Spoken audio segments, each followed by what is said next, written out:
probably going to do you good. We are going to do a little scapular exercise, an arm exercise. You can do this sitting in a chair, standing up. You can do it kneeling, you can do it sat cross-legged. I'm going to do it kneeling for the purpose of the camera, but you can do it in whatever position you like. So if kneeling doesn't suit you, feel free to do this standing up. It doesn't really change the exercise that we're going to do.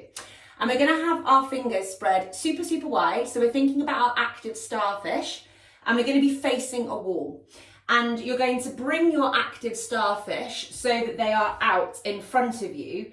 And depending on how your wrists feel here, you want the wrists to be more or less in alignment with the shoulder, so not too low, not too high. However, if this is really painful, like a stretch that's too intense, feel free to walk your hands up a little bit higher.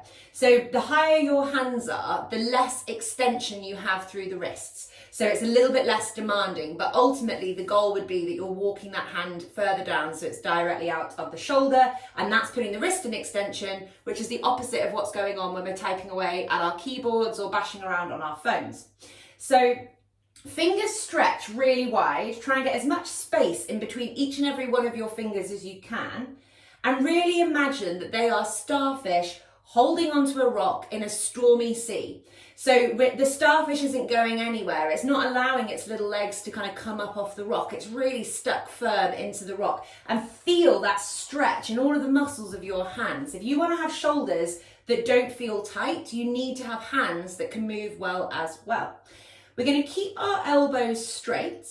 And if you are somebody who hyperextends your elbows, you want to actually keep a little bit of looseness in them. So for most people, you'll be just keeping your elbows straight in like a normal way. But for hyperextensive people, they'll kind of buckle into their elbows and be too straight, shall we say. So I want you to keep a little bit of looseness there, otherwise you won't mobilize your shoulders properly. So hopefully that makes sense.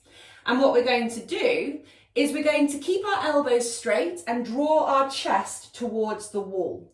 So our shoulder blades are moving behind us and the chest comes through towards the wall. What we are not doing is pecking our heads forwards. So people who do not move well through their shoulder blades tend to peck their heads or flare their ribs, okay? So it's not a rib cage movement, it's not a head peck.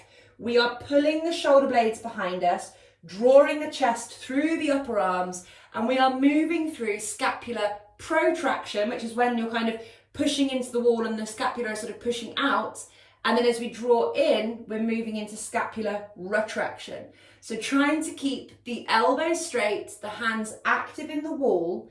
And I call these scapular push-ups because you're pushing up, in and out of your scapula. So we're really mobilizing what is often a very sticky part of the body. And if you're finding this incredibly difficult to kind of coordinate, it probably tells you that you're quite stiff in your scapula.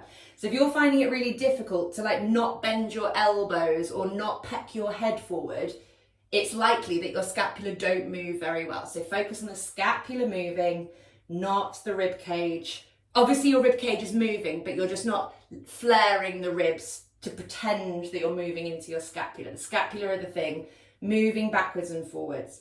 And you're trying to keep them away from your ears as well. So you might notice as you do this that they shoot up by your ears, and you want to keep thinking about pulling them down. So we're using the muscles of the mid-back to kind of pull the scapula into depression away from the ears. And that's often very hard if we've spent lots of time at our desk.